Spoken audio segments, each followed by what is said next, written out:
So, a very good morning to all the participants. On the behalf of Buddha Institute of Technology, I take this privilege to welcome you all for the day 3, session 1. So, it's indeed our pleasure to have Professor Guru Prasad sir as the expert lecture will be taken by him. Professor Guru Prasad, who is having 28 plus years of experience in the field of teaching. Currently, Dr. Guru Prasad Nagraj is working as a professor in the Department of Computer Science and Engineering at Global Academy of Technology, Bengaluru. Prior joining the Global Academy, he worked as a PES Institute of Technology and also as ex-director of Buddha Institute of Technology, Gorakhpur, Uttar Pradesh. He is a graduate and postgraduate in the computer science and engineering and completed his PhD in the field of operation research. To his credit, he has more than 65 publications at national and international level and also authored 3 books. He has produced 1 PhD and currently guiding 4 faculty members. He is a certified tutor for programming C, data structure, Unix operating system, and Java. Was a corporate consultant for the firms like Wipro, Tata Infotech, Duestis Software, Nobel, Mascot Systems, IBM, and ADME Technocrats. Apart from being a reviewer, editorial board member, member of advisory committee on various platforms, Dr. Guru Prasad is also the chief advisor for Buddha Institute of Technology. Senior and life member of professional societies like ISTE, CSI, IETE, ORSI, and International Association of Engineers. Also, the former CSI student coordinator for Bangalore chapter and regional student coordinator for South. He is a motivational speaker who always believes that no amount of misfortune can ever diminish your dreams even by 1%. So I take this privilege to welcome Professor Guru Prasad sir for this talk and invite him and will hand over this platform to him for the next 90 minutes. Sir, it's all up to you, sir. Yeah, thank you, Ankur, for that wonderful introduction about mine. And a very good morning to all the participants. I'm sure all of you are doing in good health and you would have enjoyed the 2 days session, which we have already completed. And I hope the sessions that were done so far were very informative for all of you. And I'm sure since the focus of FDP is on outcome-based education, I'm 100% sure that at the end of the day, every one of you are taking something back as the outcome.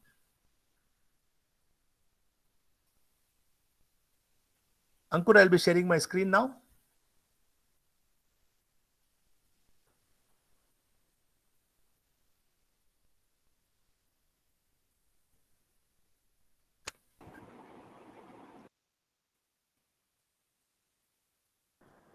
Sir, you are visible now. Your screen is visible. Screen is visible and am I audible? Yeah. All right. Perfect. Yeah. So my session, as rightly said by Professor Ankur, is on taxonomy for learning, course outcomes, program outcomes, and rubrics. Now, before I venture into this and keep you engaged for next 80 to 85 minutes, let me tell you one thing very clear, that the NBA accreditation is very important in today's higher education sector. And the focus of my talk now and in the next session is revolving around 2 criteria which are equally important, and that is criteria number 2 and criteria number 3. Criteria number 2, which is program curriculum and teaching learning process, which carries actually 120 marks in your NBA, and criteria 3, which is the crux of the entire NBA process, is program outcomes and course outcomes. About program curriculum and teaching, yesterday it was very well articulated by Professor Amit Kumar Ahuja from Meerut, and slight extension to that, I'll be talking about the taxonomy for learning in terms of COs, POs, and rubrics. One of the important points that the NBA committee will focus when they come is the quality of the classroom teaching as well as the laboratory conduction. They will have a visit to the classrooms randomly and check the quality of the teaching by the faculty members. the involvement of the students, and also visit the labs and check how the experiments are conducted, the observations, the write up, and the entire procedure, which I'm going to tell you in the rubrics column, and also the continuous assessment in the laboratory. Now, the punchline in today's context is when we teach, we want our students to learn. And that is what is the transition from the teacher centric education to the student centric education. And we have migrated all the way from objectives to the outcomes. Now, this is going to be my agenda for next 85 minutes plus or minus.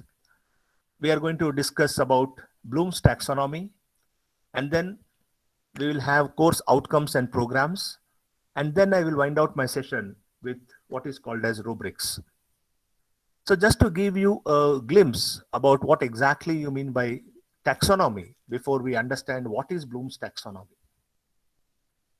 Taxonomy is basically a word which is a combination of two Greek words, where taxis means arrangement and nomos means science.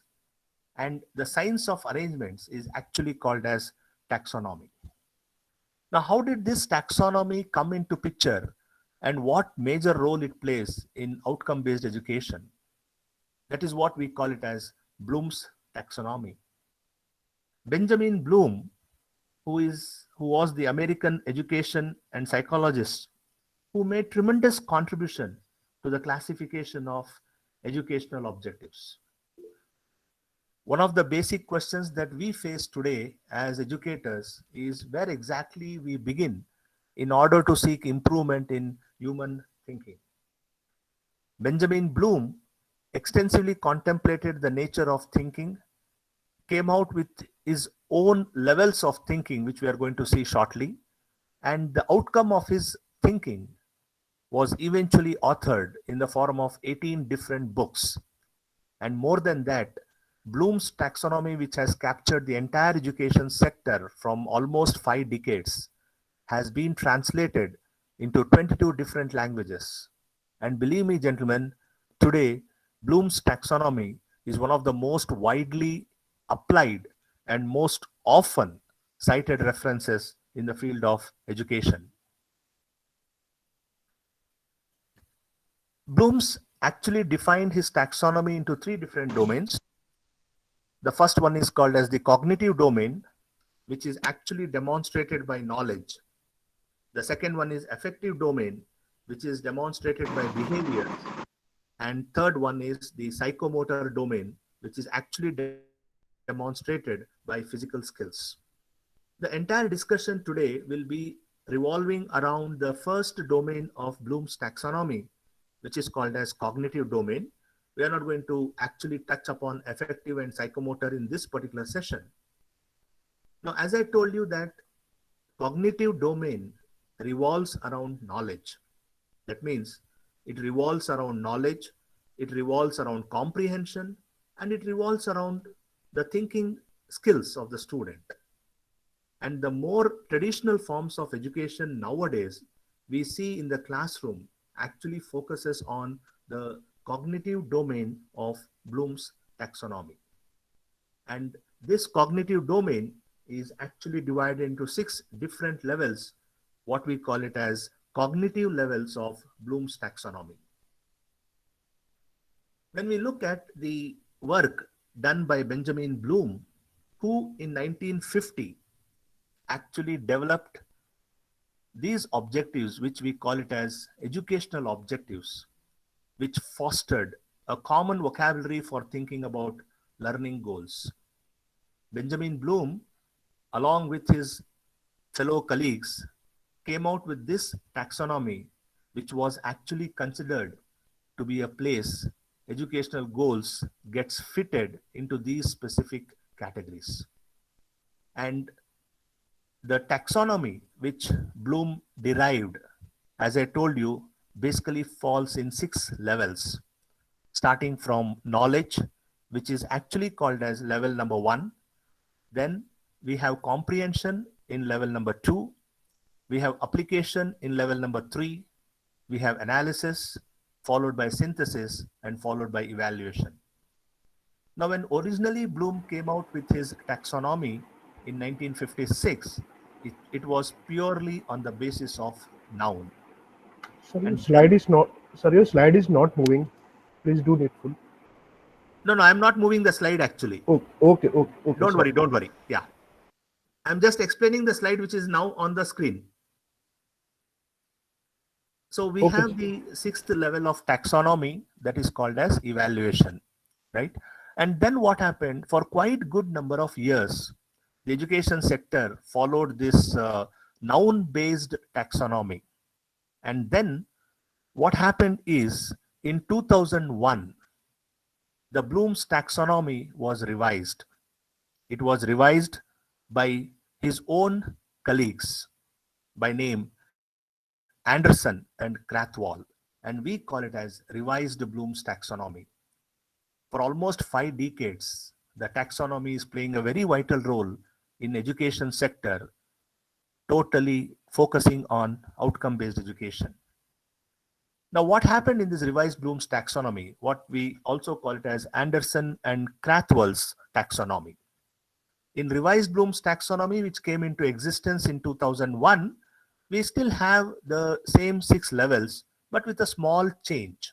And the change or the so-called transition was from noun to the verb form.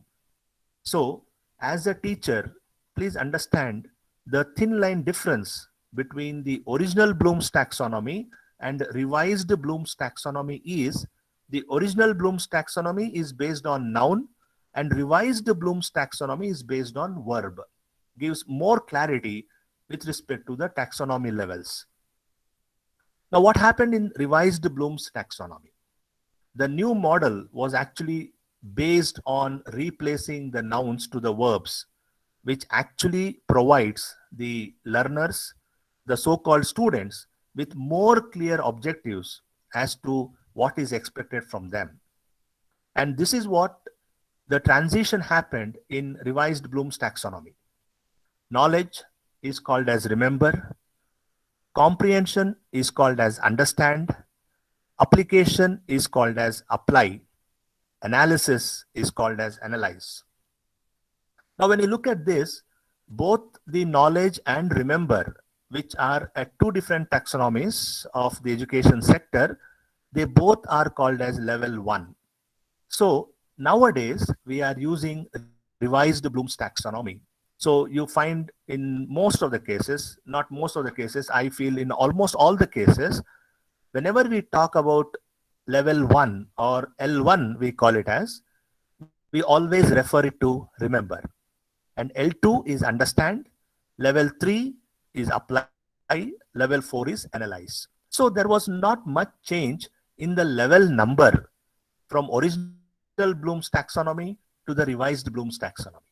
But yes, there was a slight change, slight shuffle in the higher level of taxonomy, that is L5 and L6. And the change is like this.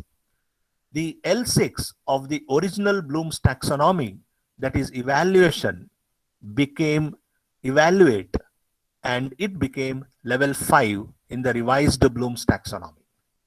And synthesis, which was level 5 of original Bloom's taxonomy, became create in the revised Bloom's taxonomy.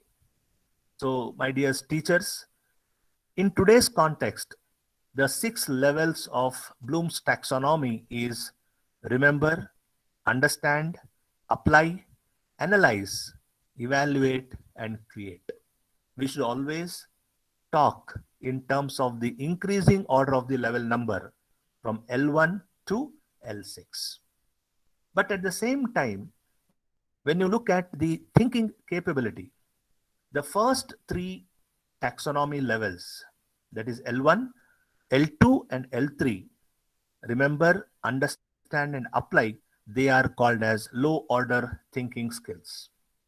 I repeat, they are called as low order thinking skills. But at the same time, the L4, L5, L6, that is analyze, evaluate, and create, is called as higher high order thinking skills. Now, why is this taxonomy levels are very, very important? As we go further, and then you also start working on, towards outcome based education if you are not, and focus on getting accreditation to your program, then, this taxonomy plays a very, very vital role, because without taxonomy, a teacher cannot assess the student. One thing. And much, much before that, the drafting of the course outcomes, in which taxonomy also plays a very, very vital role, which we are going to touch upon after some time, when I'm going to tell you how should we go about in drafting the course outcomes. Now, these are the 6 levels of revised Bloom's taxonomy, as I told earlier. We'll just have a brief description about all these things. The first one is, remember, the first level of taxonomy, L1. Now, what happens in this level? In this level, basically what we do as a teacher, we assess the student in terms of recalling the information, which basically includes the, I can say, the testing of the student's memory on some terminologies, testing of student memories on some facts, maybe some classifications, and so on. And this is the most basic level in the taxonomy field, remember, which is a stepping stone, according to me, or probably I can also say a foundation stone upon which the rest of the levels are built. Now, when I say that, please understand, as and when we move from one level to the higher level, it is assumed that we are comfortable with the lower level. When, for example, as a student, if I am able to answer a question which is asked by my teacher, which falls, let us say, at L3 category, then definitely I am applying the L3 category because I'm much comfortable with L1 and L2. And that is where I move up the I climb up the ladder of taxonomy. Now, coming to the understand, which is L2, it basically assesses the comprehension of the learner, where teacher can always assess students, by asking questions like explain the following terms or summarize or comparison. And if the student has understood the topic, believe me, he or she definitely will be in a position to reproduce it in their own words. Correct? Say, for example, we say explain different types of data structures or different types of linked list or something. I'm just taking an example from the field of computer science because I'm a professor of computer science. So if a student has really understood the concept, he or she can explain in a much, much better way. It is not necessary that everything should be written in the form of bookish. Absolutely no.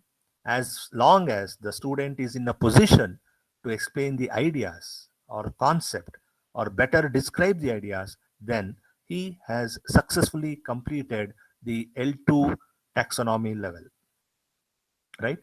And also understand that while assessing this level, student ideally be able to remember and interpret the information. And that's what I told you. As and when we move the ladder of taxonomy, right, we will be comfortable with the lower levels. The third level of taxonomy is apply. As the name itself suggests, the student will be in a position to handle and apply the information or maybe the techniques or rules that he has learned to get the desired results. So say, for example, we can say solve the following equation. If you are teaching mathematics, you can just say solve the following equation, or maybe we can also say in the field of computer science, apply the concept of recursion to solve the Tower of Hanoi problem. Now, this is a question which comes in the field of data structure. Now, what happens here is when we talk about the apply level, the practical usage of the knowledge that the student has possessed so far is actually tested or assessed by the teacher, so that teacher gets a fair idea about the capability of the student in terms of, I always feel, if my student is able to apply the concept to solve certain problems which are beyond academic syllabus, then he is comfortable with the first 3 levels of taxonomy. And as a teacher, I am very happy that I can proudly say that the student fulfills all the norms of lower order taxonomy, right? And I also suggest you all that you could make use of assessment techniques when it comes to L3 level. Please make use of assessment techniques like activities or group projects, which will also help you to assess the level of cognition. The fourth taxonomy is analyze. Now, this is the first taxonomy in the higher order thinking skills, what we call it as HOTS, H-O-T-S, higher order thinking skills. Now, what happens in this taxonomy is student will be able to break down the knowledge into different modules, understand? And once he breaks down into different modules, he establishes ideas or he utilizes critical thinking skills to draw the connection. And when student comes to this particular level, they normally, that's what my experience says, they normally demonstrate that they have fully understood the topic as a whole and also its modules. You can ask them questions like, which involves drawing the diagrams through a particular process, distinguish between two stuffs or differentiate between two stuffs. This is what is called as L4 taxonomy level. Moving on to the second last taxonomy, which is actually evaluate. Now, this is something like a stand or a decision where I feel that the student themselves, right, either he or she, they weigh the value of what they have actually learned. They justify their choice of making a decision. And then as a teacher, you can assess, you can ask questions on qualities like expression of opinions based on judgments, or probably you can check the authenticity of any work that they have done or authenticity of any idea that they possess. And the last level, which is L6, called as the toughest level of taxonomy, that is create, and the highest level of higher order thinking skills. Now, in this final level of so-called revised Bloom's taxonomy, or even the original Bloom's taxonomy, the student should be in a position to demonstrate a complete working knowledge. He should be able to produce a new idea or original work, totally original, which is not duplicated, which we call it as, all who have completed their PhD and who are publishing papers, there's a concept of plagiarism. So it should not be. Plagiarism is something that is not entertained in the L6 level of the Bloom's taxonomy. Some of the activities you can basically analyze and evaluate student in the L6 level is the projects, or even, let me also tell you that a lot of people say that in engineering education, we cannot apply L6. I beg to differ with this particular statement with all the learned colleagues of people in the education sector, that I personally feel, I have a difference of opinion in this. I personally feel that we can still ask L6 level, even at the third semester or fourth semester of engineering career.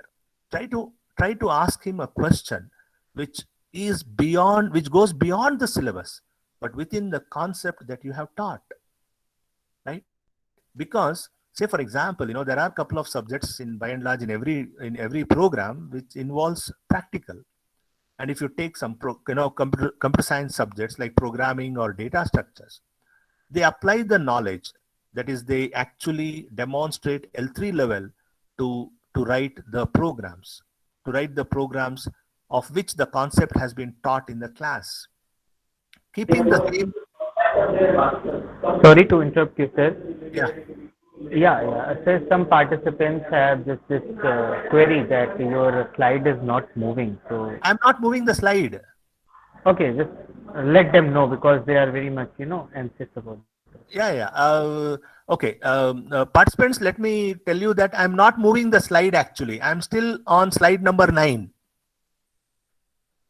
I'm telling you the L6 category of taxonomy. So I'm not moving the slide actually. Okay, so please bear with that. Sir, we are seeing only slide number 1. Slide number 1. Yes. Hold on. Let me check.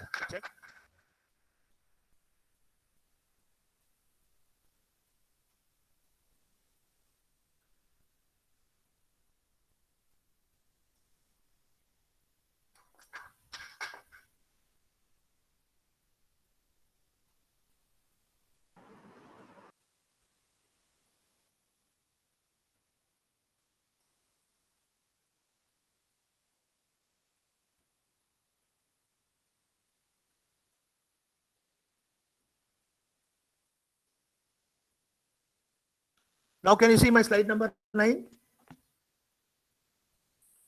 Yes, sir. Ankur, can you please? Yes, sir. Yes, sir. Yes, sir. Yes, sir. It is visible. I think then I will go in this mode only because presentation mode is showing a problem now.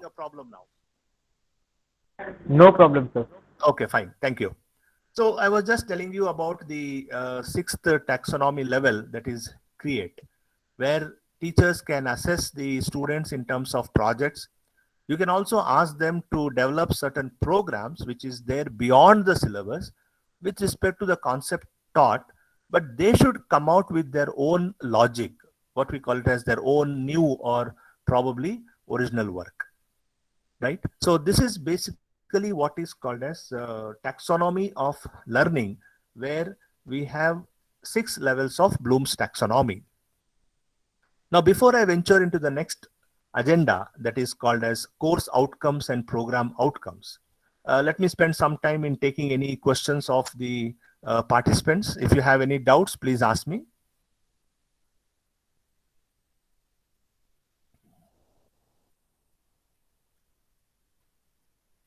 Any clarifications?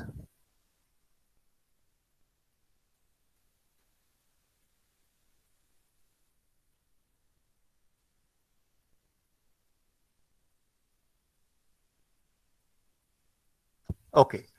All right. So let us proceed with the next agenda, that is actually called as course outcomes and program outcomes. Now, before we venture into course outcomes and program outcomes, you all know that course is basically considered to be a unit of teaching, which encompasses various topics. And these topics, either they are segregated in the form of a unit or they are segregated in the form of modules, and they typically last for 1 semester. And this course will be handled by a particular faculty, and there will be some fixed number of students in your classroom. Now, what is this course outcome and program outcome all about?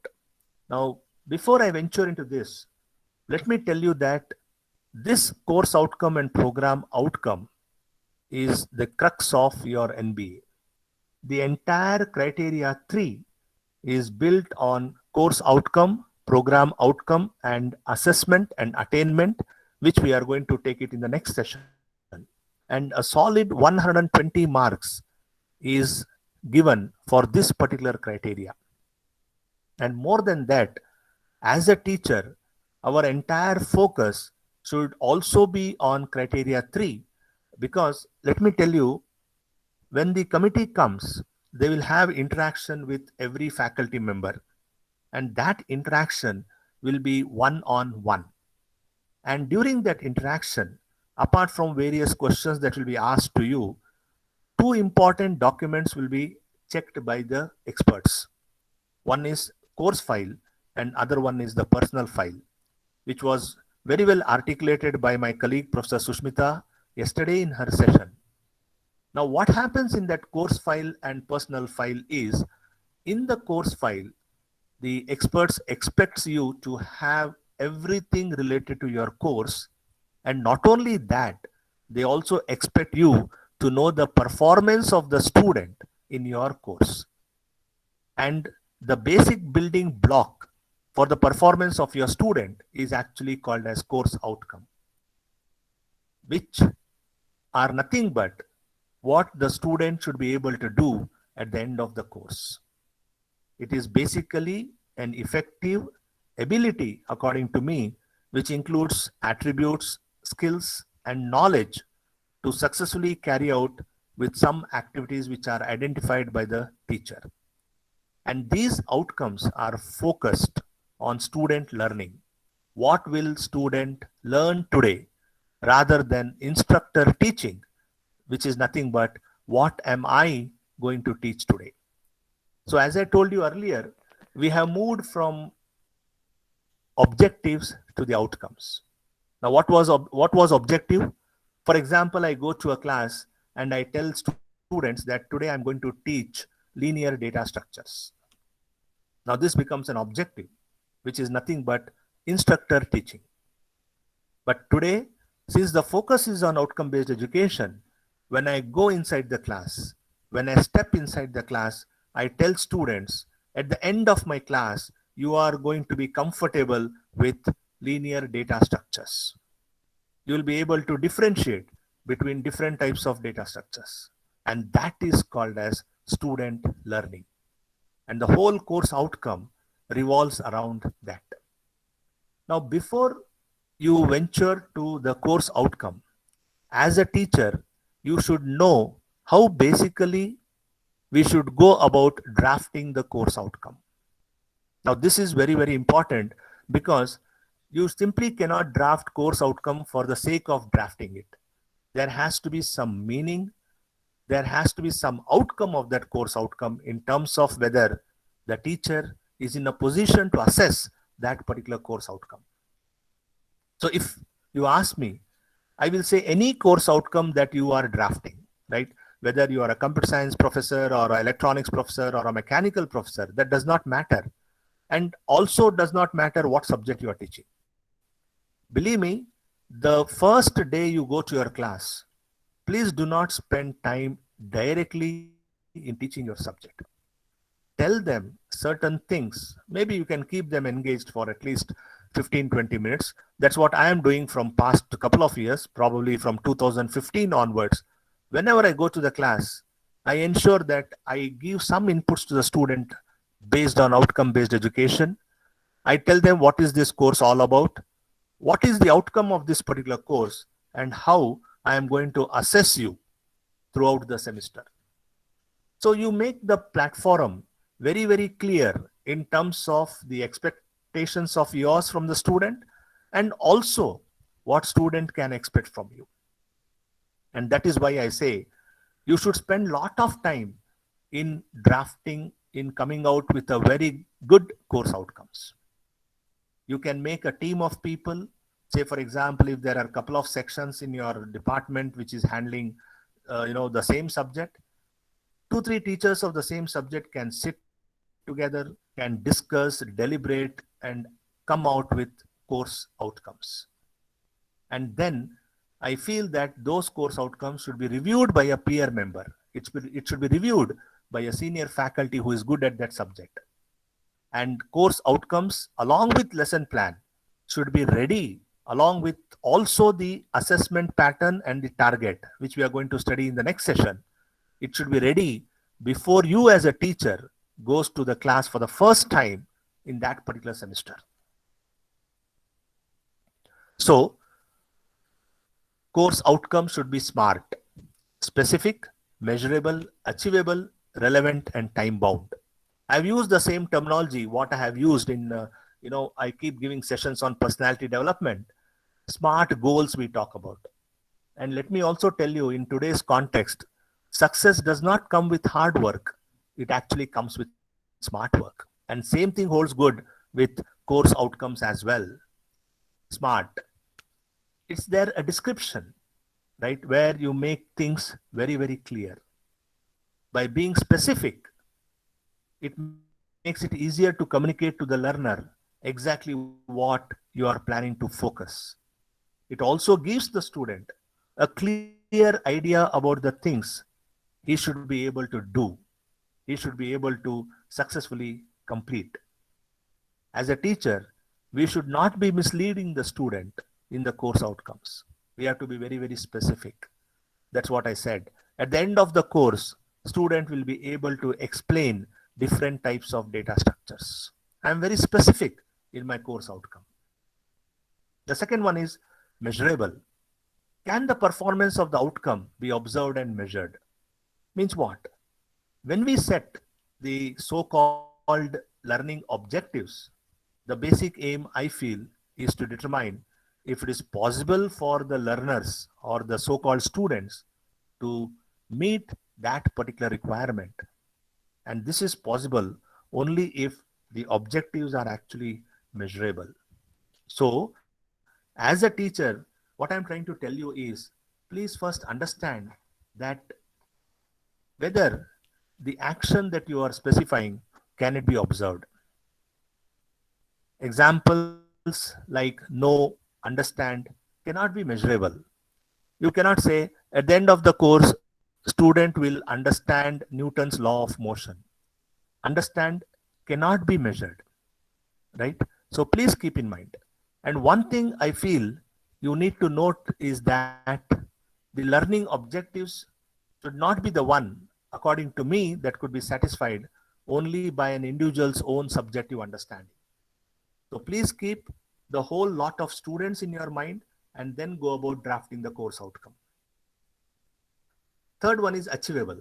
With reasonable amount of efforts and applications, can the outcome be achieved? Are you attempting too much? Now, achievable, you have to keep in mind the amount of time that the student is going to spend with you. And I feel that should be only for a particular semester, which spans between 5 to 6 months. Right? As an example, do not create learning objectives that is defined for probably the first semester student to construct a rocket. That is not achievable. So please keep in mind, it should not be so simple and it should not be so tough also. Relevant. Is it possible to achieve this outcome? In the sense, is the outcome important to the learner? It should be relevant to your subject, right?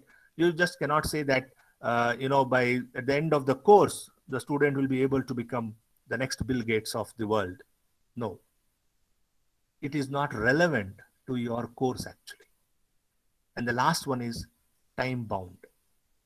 When will this outcome be accomplished? Is time limit clearly stated? Yes. Every course outcome that you draft is always with respect to your course, which spans over a period of 1 semester. And that is what is called as time bound. Every course outcome drafted by you, the maximum time limit is by the time you complete your semester, by the time you complete all your assessment, and also by the time the student appears for the university examination and gets his or her result. That is the time bound for any course outcome.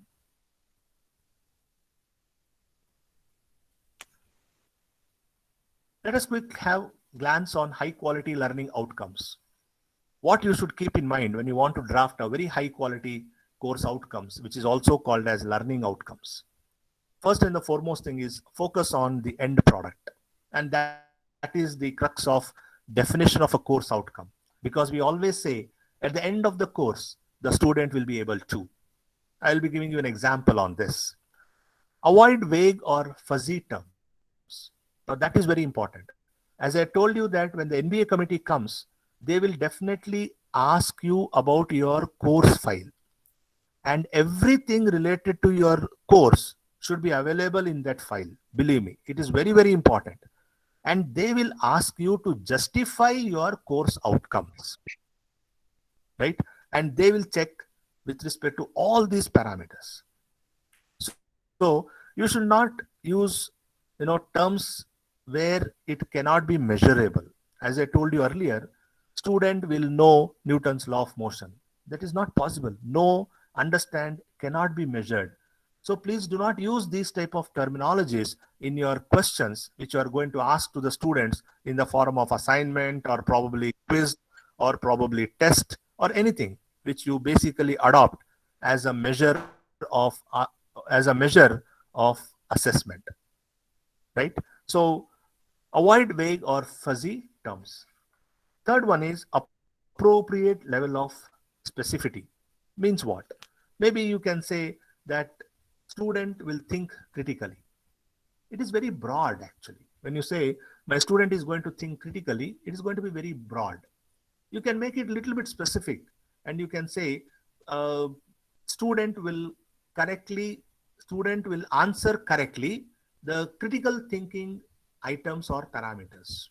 You can go with that type of specific levels. And the last one is use concrete action words. As I told you, avoid terminologies like know, understand, and I can also add one more term that is called as what should I say? Appreciate, right? At the end of the course, the student will be able to appreciate Newton's law of motion. Believe me, it is very ridiculous course outcome.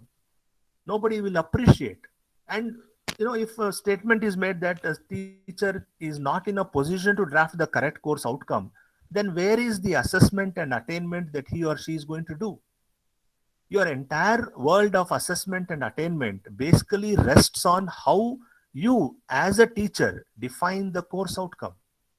So please avoid such type of concrete words. Instead of that, you can use some other good words which are there in taxonomy action verbs, right? Something like explain or demonstrate or describe, right? So you have quite good number of words which are there, which forms a critical component of the cognitive thinking of Bloom's taxonomy. Now, remember, an outcome should be written for the student using the action verb. Outcome is not written keeping the teacher in mind. I repeat once again, outcome is not written keeping the teacher in mind. You just cannot say that today, at the end of the course, at the end of the course, I will be able to complete linear data structure. No. You cannot keep yourself in mind and then write the course outcome. You should actually keep the student in mind and then write the course outcome, which will be using action verbs. I'll give you a simple example of course outcome for the subject called as data structures and algorithms. And this is how a typical course outcome looks like. Just have a look at it.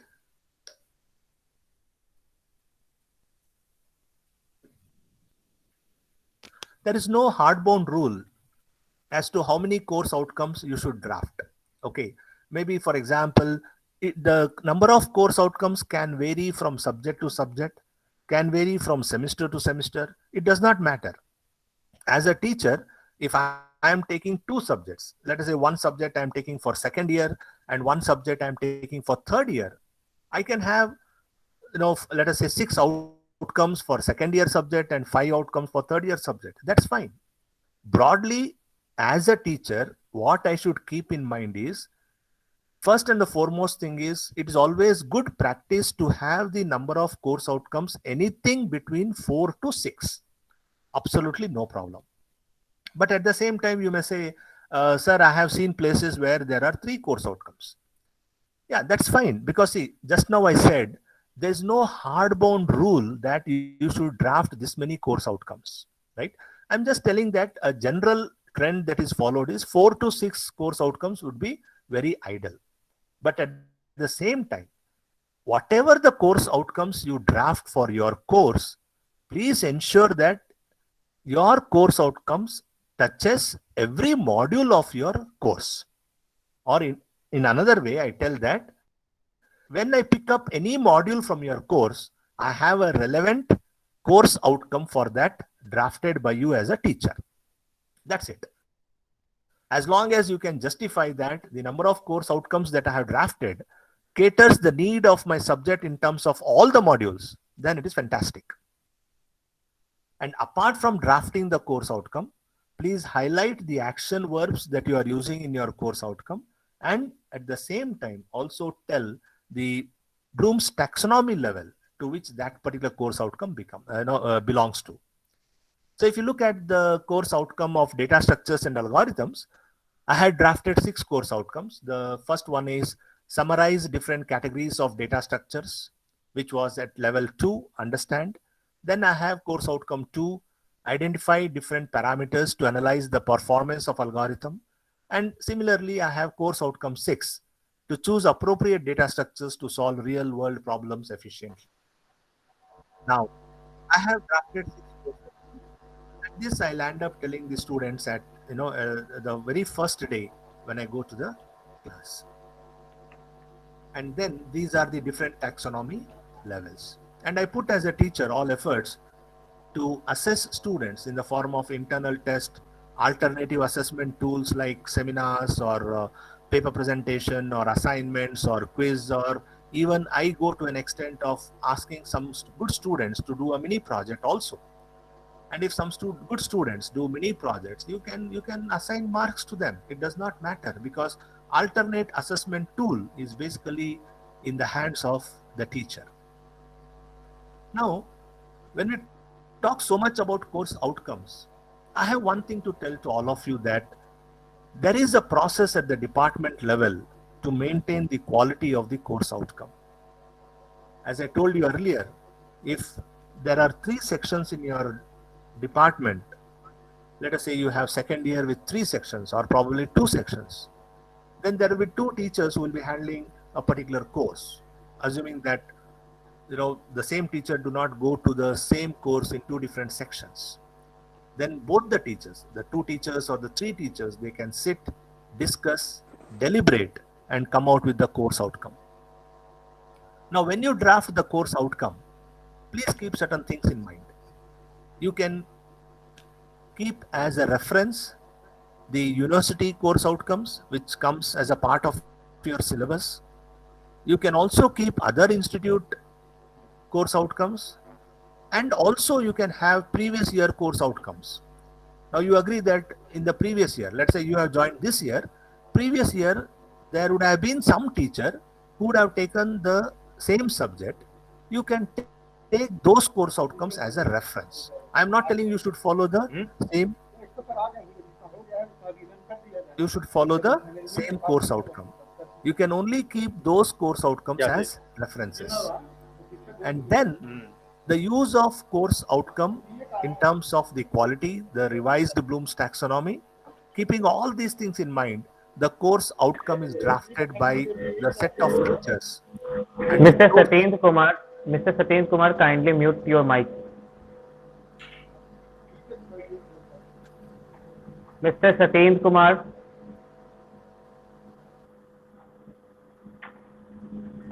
Yes, sir. Please carry on. Okay. Sorry for that interruption. So the course outcomes are basically drafted by a team of teachers, out of which one, probably preferably the senior teacher, will be the course coordinator. The drafted course outcome you should present in front of the expert faculty. What I said earlier was a peer faculty member of your own college, in front of module coordinator or head of the department. You can also get your course outcomes verified by an expert even from outside the college, because I always feel that within our own circle, if we get things verified, तो होता क्या है कि यार अब दोस्तानी में सब चलता है, करेक्ट? तो I am your close friend, you are my close friend, and I will tell अरे साहब कर लो, क्या फर्क पड़ता है, कौन देखने वाला है उसको, right? So basically we are diluting the so-called outcome based education. So get it verified from an expert. I always feel that if you want to know whether you are right or wrong, always ask the opinion of your enemies, because your enemies will always give you correct picture of you. Correct? तो जो इंसान तुमको पसंद नहीं करता है ना, उसके साथ आप अपना कोर्स आउटकम वेरीफाई करवा लो, तब पता चलता है कि whether you have written the course outcome properly or you have not. And once it is verified, bring it to the forefront of the program coordinator or head of the department, right, for your final approval. And once that approval is done, then you can proceed to your classroom and then proceed with your teaching learning process. But at the department level, there are certain committees that has to be established before you people think of going for NBA accreditation, right? See, my experience in NBA from 2015 tells that if you are planning to go for NBA, if you want to apply, if you want to fill the so-called pre-qualifier, which I told on day 1, next year, let's say you want to apply for NBA in 2022 January, then believe me, gentlemen, you should start your work right now. You should start your work right now, because I personally feel that you require minimum 1 year time to get all the information accumulated, and then you can think of starting applying for the NBA pre-qualifier. Very, very important. Please do not start your NBA work thinking that I will first do the registration process, then I will upload the pre-qualifier, and then I will start preparing for NBA. Believe me, it will not work. There is no shortcut for success in this life. Everything takes its own sweet time. Now, the guidelines which you have to keep in mind for drafting of the course outcome is 4 points. First, as I told you, the number of course outcomes can be anything between 4 to 6. And the taxonomy levels, you should go for minimum 3 taxonomy level. Please do not draft your course outcome with only 2 taxonomy level and say that throughout the course, I am assessing my student only in level 1 and level 2.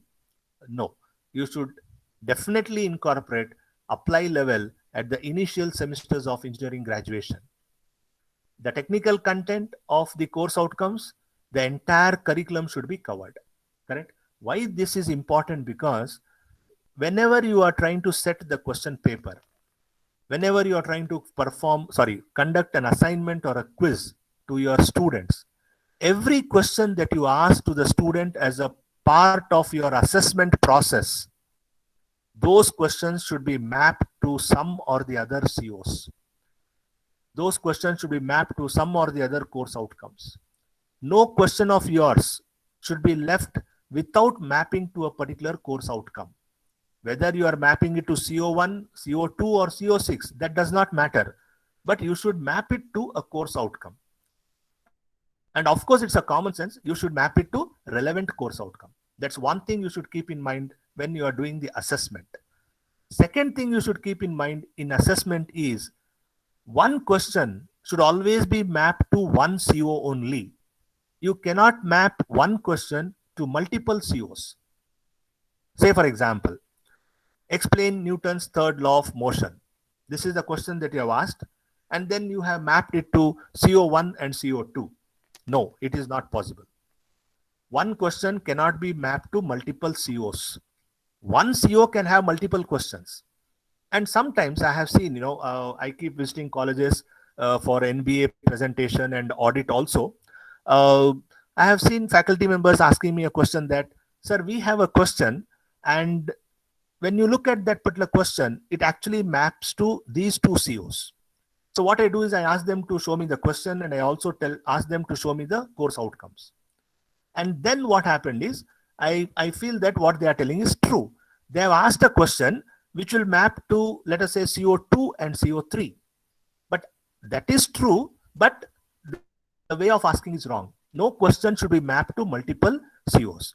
In that case, what you should do is, you bifurcate the question. You divide the question, right? You divide the question into 2, and you say A and B part, where A is mapped to CO2 and B is mapped to CO3. You can do like that, right? But don't map one question to 2 COs and say CO2 and CO3. And the last thing is, there is something called as program outcomes, which we are going to discuss after this slide. You should do the COPO mapping with justification. Every course outcome that you write, that you draft, should map with program outcomes with justification. Now let us see what is this program outcomes. Program outcomes are actually narrower statements that describe what students are expected to know and be able to do by the time of graduation. And they are expected to be aligned closely with graduate attributes guidelines for the program outcomes. And NBA in our country has given 12 graduate attributes. The first one is engineering knowledge, where student will apply the knowledge of mathematics and science to get the solution of complex problems. Then problem analysis, where student will formulate, review the research literature, and analyze the complex engineering problems. Third one is design and development of solutions. Fourth one is investigation of the problems. Fifth one is modern tool usage. Then you have engineer and society, environment and sustainability, ethics, individual and teamwork, communication, project management, and lifelong learning. So these are 12 graduate attributes, and based on these graduate attributes, NBA has defined 12 program outcomes. So when you draft your course outcomes should get mapped to program outcomes, right? So how COs are mapped to POs, I'll be discussing that in the next session of assessment and attainment. But you should keep all POs in your mind and tell how your course outcome fits to a particular program outcome. And not only whether it fits to the particular program outcome, to what extent it fits, whether it fits a little bit or it fits a little bit more or it fits 100%, right? So those things we are going to have a look at it in our next session, how CO-PO mapping will take place with respect to your course.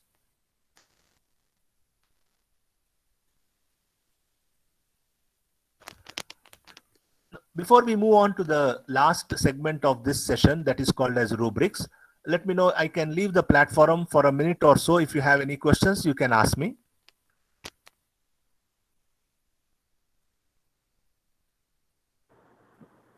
It is requested to every participant that if you have any of the query, you can directly ask to the Professor Grupachar sir. Even you can drop your queries in this chat box also.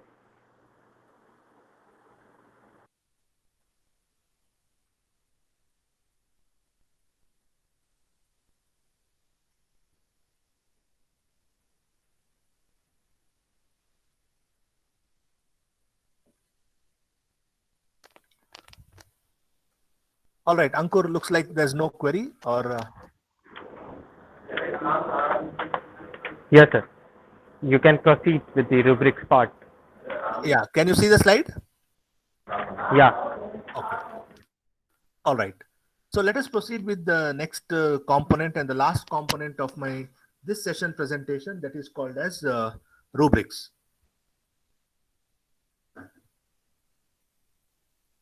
Now, what exactly is this rubrics? It is basically an assessment tool. Just give me 1 second, please.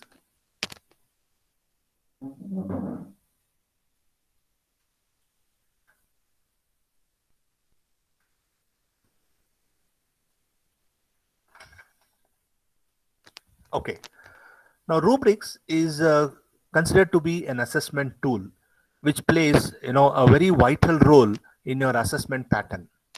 And particularly in components like lab components, where you are going to evaluate students on your day-to-day basis in the lab performance and also the examination, your seminars, your projects, internship also, rubrics plays a vital role. The moment you talk about project evaluation of probably the final year students spread over 2 semesters, you have to show the rubrics on which you are doing the assessment of the project. And not only project, even when you are talking about maybe first semester lab, whether it is physics, chemistry, or even C programming lab, which is basically done by students across all universities in our Indian education system, you need to define a rubrics in terms of how you are going to assess a student. So a rubric is a great tool for teachers because it is a simple way to set up a grading criteria for assignments. Not only is this tool useful for teachers, but it is also useful for students. Now, how it is useful for teachers? In fact, it helps the instructors in terms of clear, directed, focused way to improve the learning. It reduces time, according to me, spent on grading. Instead of that, you can increase time in teaching if you have proper rubrics in place.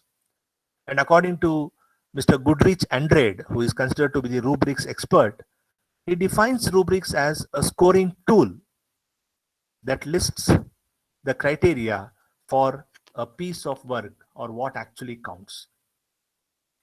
Now, the reason is why we have to use rubrics.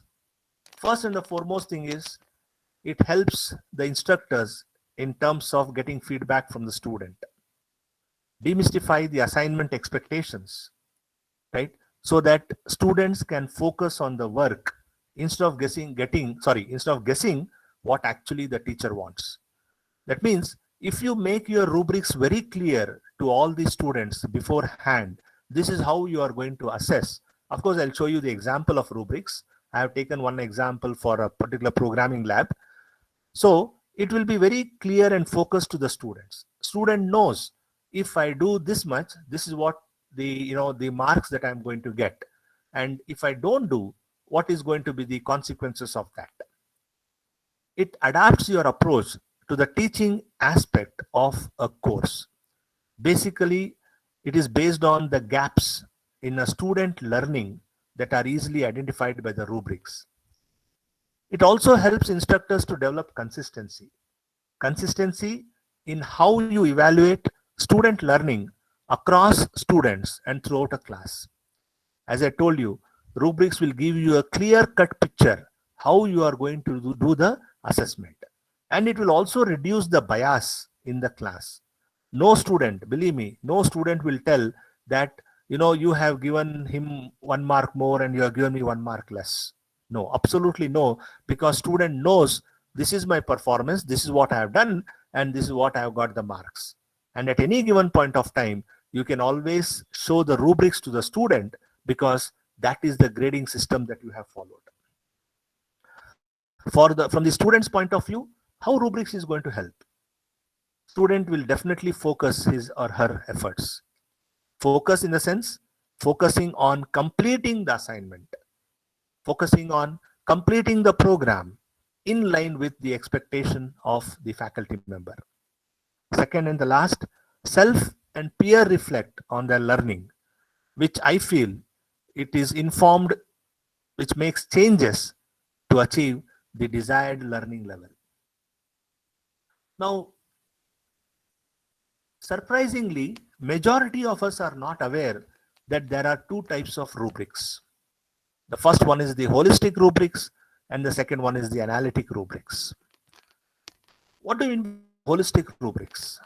It is a single criteria rubrics. According to me, it is a single dimensional, right? For all those who are well versed with programming language, we have something called as arrays, where we talk about single dimension and multi-dimensional arrays. So holistic rubrics is a single dimensional rubrics which is used to assess participants, the overall achievement on an activity or item based on predefined achievement level. Second one, performance descriptions are written in the form of a paragraph and usually in full sentences. So holistic rubrics is the most general kind of rubrics. Okay. And since it's a single dimension, most of the places we find somewhere around 4 to 5 levels of performance.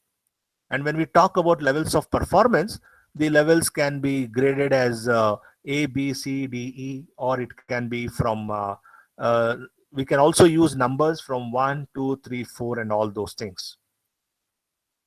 So what each level is called is not what makes the rubrics holistic. Have a look at this example, correct? So I have a holistic way of defining the rubrics for a particular component, for a particular course. So I have totally 6 scores starting from 0 and going up to 5, right? Now, each level is not what makes the rubrics holistic. That's what I wanted to tell you. It is actually the characteristics at each level which are actually dumped together. The only advantage of holistic rubrics is it's very easy for the teacher. So just have a look at the example I have given.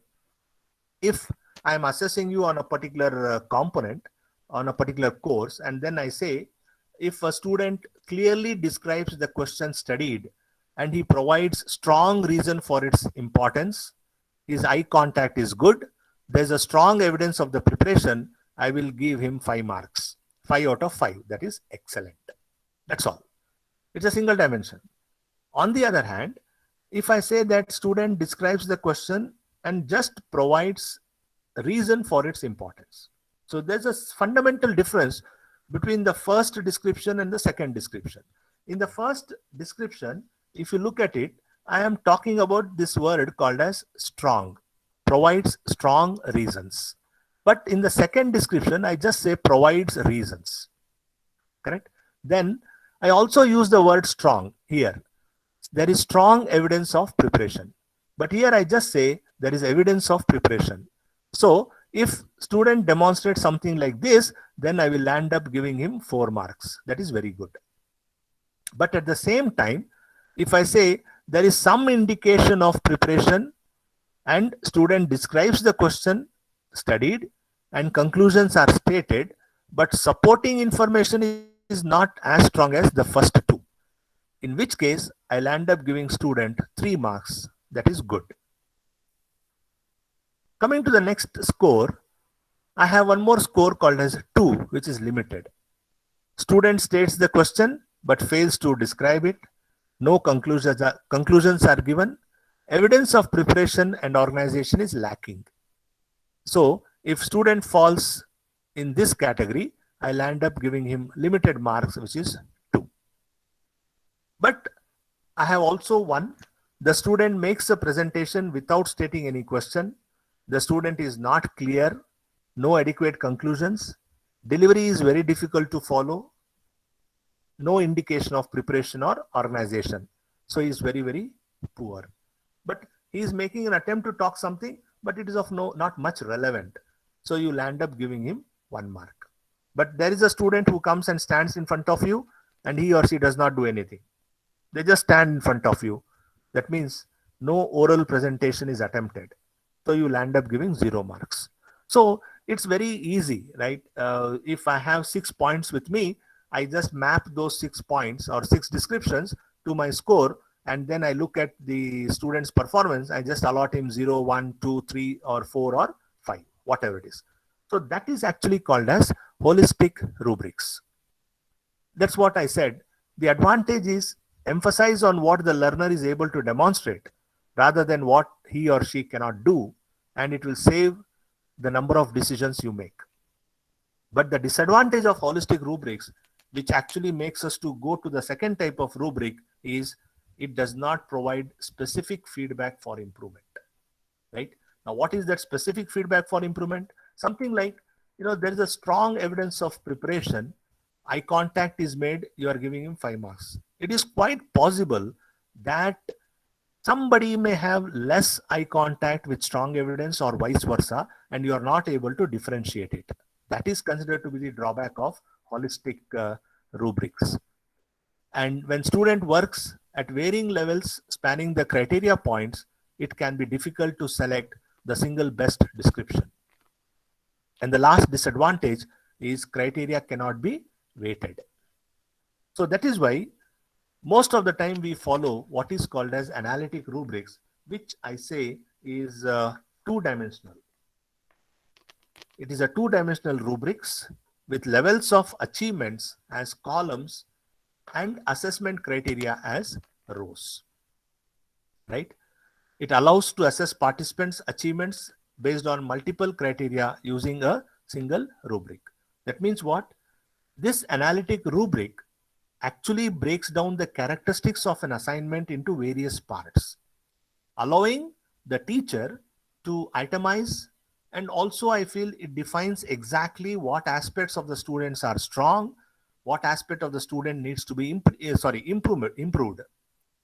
That is why analytic rubrics plays a very, very vital role, and it is written in a table form. Have a look at it. This is the rubrics that I had followed for my data structure lab probably 1 or 2 semesters back. We used to evaluate students on a continuous basis, on a weekly basis. You all know, because you're all teachers who have been handling labs in your own specialization. Every week, the student comes to the class, comes to the lab and performs the experiment. So this is the weekly breakup of 15 marks. We had divided like this.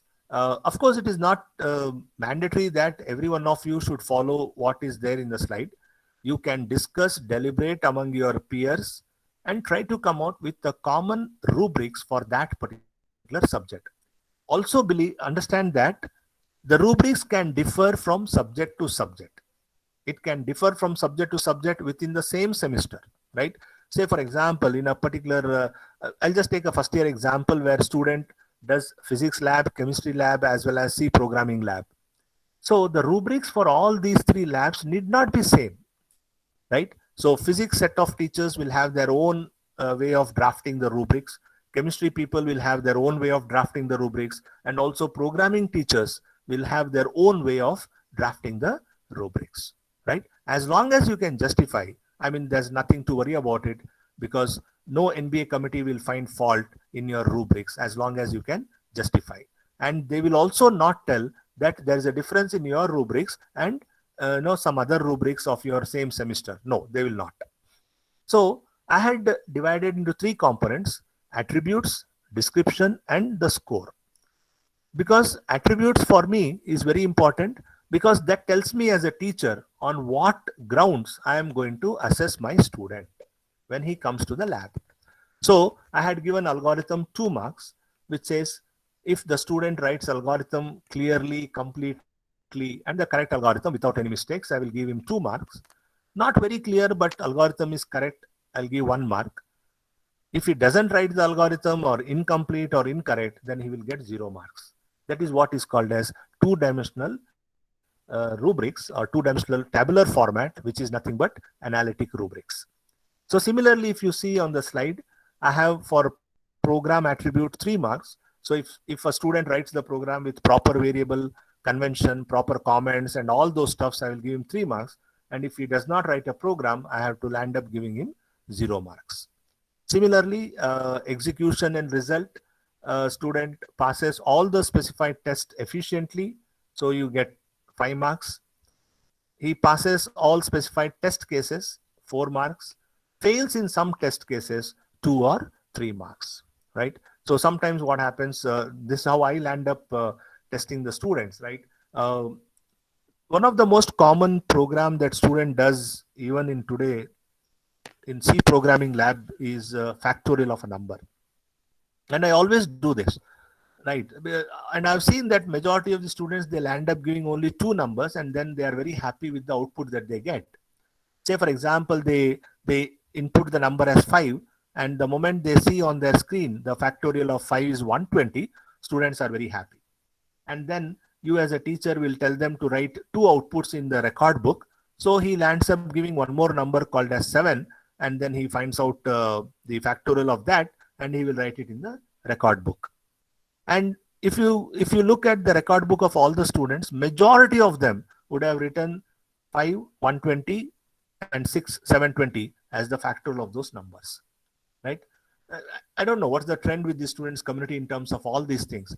But then when you as an instructor, when you as a teacher, you should check the execution part of the student in terms of whether the program written by the student caters all categories of the input.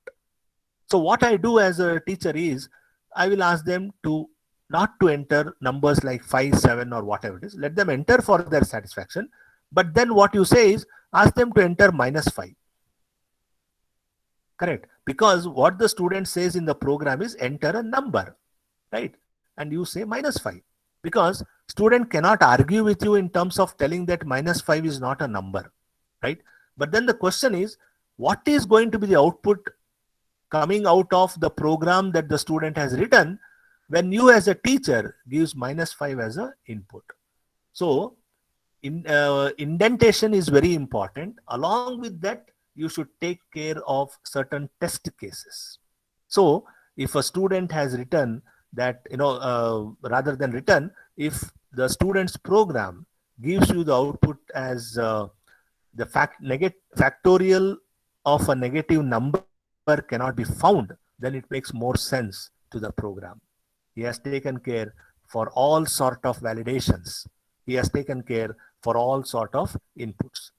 I always keep telling my faculty members and the students that in order to prove that your program is working, 1000 inputs also is not sufficient. But at the same time, if you want to prove that your program is not working, only one input is more than sufficient. And of course, all the labs at the end of the day, you wind out with Viva OC. So I just say if the student answers all the questions correctly, you'll end up giving him 3 marks. If he answers satisfactorily, you give him 1 or 2 marks. So what I'm trying to tell you through this slide is this is how the analytic rubrics works in outcome-based education.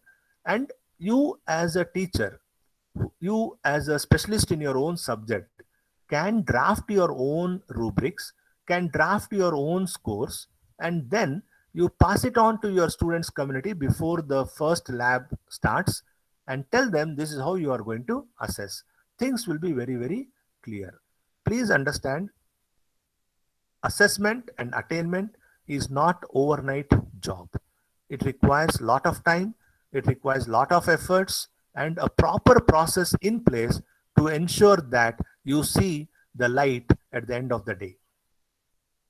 And just before I wind out, these are the advantages and disadvantages of so-called analytic rubrics. The first one is it provides useful feedback on areas of strength and weakness. The criteria can be weighted to reflect the relative importance of each dimension.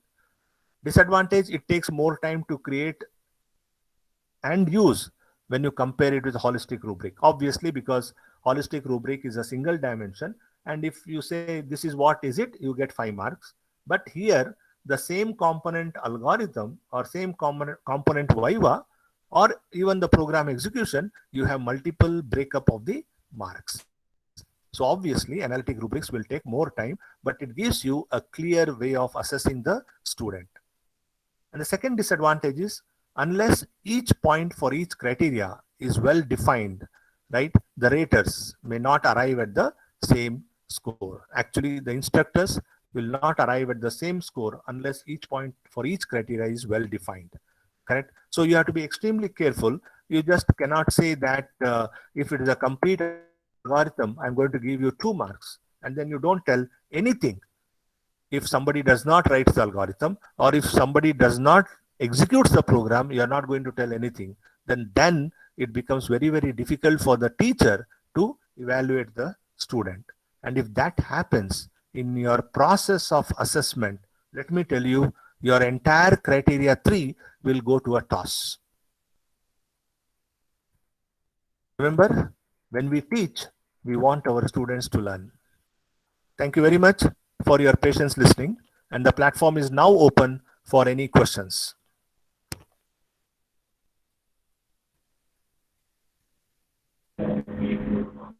Okay, thank you, sir. If any one of you have any query, you can directly ask to Professor Guruprasad, sir. Then you can drop your queries in this chat box also. Sir, Ankur, I have one question in the chat box. Can more than one Bloom's text? It is asked by Professor Vivek Singh. Any question has more than one Bloom's taxonomy levels?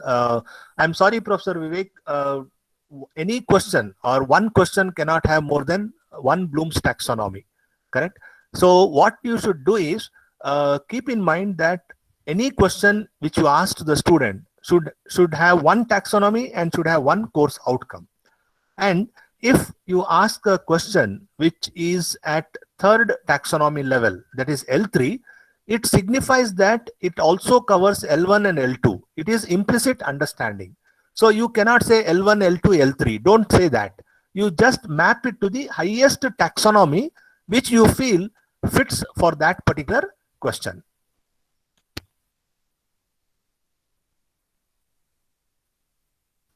Any other questions, please?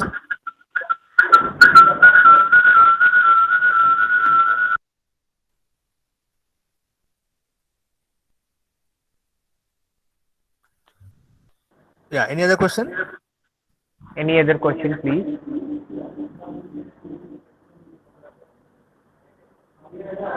It seems that everything is fine and okay. Okay, Was, good. very, yeah. I think everybody is cleared with your session, so there is no question from anybody's side. They just want your this material from your side, what they are requesting. Everyone is just messaging me. Okay, So, okay. Now we will I do will it. request you. We will do it at the end of the FDP. Sure, sure. Will Yeah. do. Tell them we will not disappoint them. Yeah, never, never. Yeah. Yeah, thank you, sir.